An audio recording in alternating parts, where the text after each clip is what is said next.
Hi there. When your child is struggling with self-esteem or being hard on themselves, maybe they're using low self-esteem statements, or they're anxious and reluctant to try new activities. When any of those things are going on, there's a lot of things that you can say and do differently, small changes even, that can have a big impact on your child's self-esteem and their self-confidence. But my experience is that it can be hard sometimes to figure out exactly what to do differently, right? And one of the reasons is because many of the things that contribute to our kids being anxious or hard on themselves are commonly considered good parenting.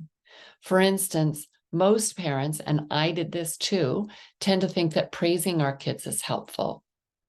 And there might be occasional situations where it's helpful, but for the most part, it isn't. And while it's important to recognize that our kids' accomplishments and the things that they're celebrating in their lives and the things that they're happy about, the way in which we do it can make the difference between, on the one hand, they learn to have the tenacity to keep going when they run into a difficulty or when they're not performing quite as well as they had hoped, or on the other hand, where they tend to melt down in defeat and they won't try things anymore. They're reluctant, or maybe they even refuse to try things that they believe are going to be too hard. So this course that I've recently turned into a self-study course to make available to parents all the time is called Raising Confident Kids. And it explains in detail how you can turn these things, these habits around. And it includes concrete strategies and practices, along with examples of scripts, things that you can say. And you can modify them, of course, to fit your situation, but things that you can say to shift this pattern in your family. The course is based on my research of the current literature and also my experience, both my personal experience and my experience coaching parents on what actually works to start turning this pattern around.